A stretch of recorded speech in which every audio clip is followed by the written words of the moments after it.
नमस्कार, स्वागत है आपका विंध्य भारत में। मैं आपके साथ साक्षी। मध्य प्रदेश की राजनीति में 5 साल पुराना जिन्न फिर बाहर आया है। जब महज 15 महीनों में कमलनाथ सरकार गिर गई थी, अब कांग्रेस के दो दिग्गज नेता कमलनाथ और दिग्विजय सिंह ने ज्योतिरादित्य सिंधिया द्वारा सरकार गिराए जाने की अलग अलग वजहें बताकर सियासी हलचल मचा दी है। कांग्रेस ने इसे तूल न देने वाला मुद्दा बताया, जबकि बीजेपी ने कांग्रेस को जमकर घेरा है।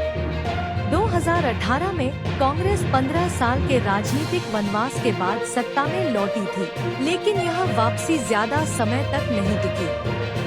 महज 15 महीनों बाद ज्योतिरादित्य सिंधिया अपने 22 समर्थक विधायकों के साथ बीजेपी में चले गए और कमलनाथ सरकार गिर गई। उस समय इस फैसले ने सियासत को चौंका दिया था, क्योंकि सिंधिया को राहुल, प्रियंका और सोनिया गांधी का करीबी माना जाता था। भीतरखाने चर्चा थी कि सिंधिया मुख्यमंत्री पद, प्रदेश अध्यक्ष और राज्यसभा न भेजे जाने से नाराज थे। लेकिन 5 साल बाद कांग्रेस के दो दिग्गजों की आपसी तकरार से असल वजह सामने आ रही है। कमलनाथ ने सोशल मीडिया प्लेटफॉर्म एक्स पर स्पष्ट कहा कि सिंधिया की नाराजगी का कारण यह था कि उन्हें लगता था कि सरकार दिग्विजय सिंह चला रहे हैं। इसी वजह से उन्होंने विधायकों को तोड़ा और सरकार गिरा दी। 5 साल बाद कमलनाथ द्वारा सरकार गिरने का कारण बताने की वजह दिग्विजय सिंह का एमपी तक को दिया गया इंटरव्यू है। इसमें दिग्विजय ने खुलासा किया कि ज्योतिरादित्य सिंधिया और उन्होंने ग्वालियर चंबल से जुड़ी एक विश लिस्ट तैयार की थी, जिस पर दोनों के हस्ताक्षर थे। यह सूची कमलनाथ को भेजी गई, लेकिन उसका पालन नहीं हुआ, जिसके परिणामस्वरूप सरकार गिरी।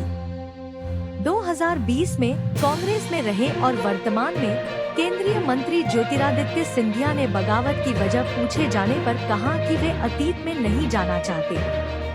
दोनों दिग्गजों के आरोप प्रत्यारोप पर भाजपा ने कांग्रेस को घेरने का मौका नहीं छोड़ा। पूर्व प्रोटेम स्पीकर और बीजेपी विधायक रामेश्वर शर्मा ने कहा, कमलनाथ और दिग्विजय सिंह पहले भी लड़ते थे और आज भी लड़ रहे हैं।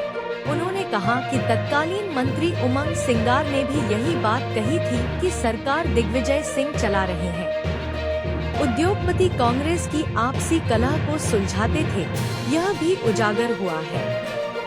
सिंधिया ने जनता के वादों से मुकरने पर सड़कों पर उतरने को कहा था, लेकिन कमलनाथ ने जनता और सिंधिया की आवाज नहीं सुनी। जनता ने अपना आशीर्वाद सिंधिया को दिया। हालांकि कांग्रेस के प्रदेश अध्यक्ष जीतू पटवारी का कहना है कि कमलनाथ और दिग्विजय सिंह की दोस्ती 45 साल से अधिक पुरानी है, इसलिए पुरानी बातों पर ज्यादा ध्यान देने की जरूरत नहीं है। पूर्व सीएम और कांग्रेस सांसद दिग्विजय सिंह ने सनसनीखेज खुलासा करते हुए कहा है कि मध्य प्रदेश में कांग्रेस सरकार को बचाने के लिए उन्होंने बहुत कोशिश की थी, लेकिन वे सफल नहीं हो सके। उन्होंने कहा कि सरकार गिर जाने के लिए मुझे दोषी बताया गया, लेकिन यह सही नहीं है। उन्होंने कहा कि यह विचारधारा की लड़ाई नहीं, बल्कि अह की लड़ाई के कारण हुआ। उन्होंने कहा कि मेरा ना तो माधवराव सिंधिया और ना ही उनके बेटे ज्योतिरादित्य सिंधिया से कोई विवाद था। अगर कमलनाथ और ज्योतिरादित्य सिंधिया के बीच मतभेद नहीं होते और कमलनाथ ग्वालियर चंबल संभाग से जुड़ी मांगों को लेकर बनी सहमति का पालन करते तो कांग्रेस सरकार बनी रहती। एक चैनल को दिए इंटरव्यू में उन्होंने कहा कि यह क्लैशेज ऑफ पर्सनालिटीज था।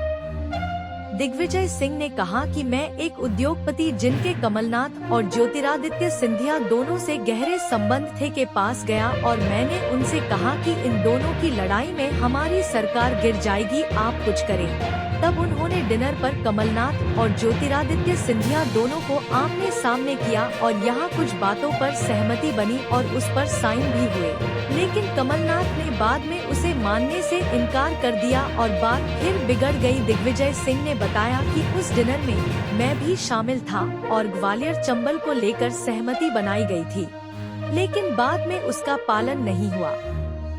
दिग्विजय सिंह ने कहा कि सरकार गिर जाने का दोषी मैं नहीं हूँ। सच्चाई तो यह है कि मैंने जिन पर सबसे ज्यादा भरोसा किया, उन्हीं ने मेरे साथ धोखा कर दिया।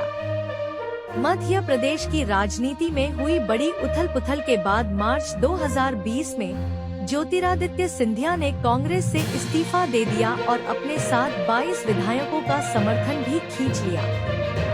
इस कदम ने तत्कालीन कमलनाथ सरकार को अल्पमत में ला दिया था। बहुमत साबित न कर पाने की स्थिति में कमलनाथ को इस्तीफा देना पड़ा और बाद में शिवराज सिंह चौहान के नेतृत्व में भाजपा की वापसी हुई।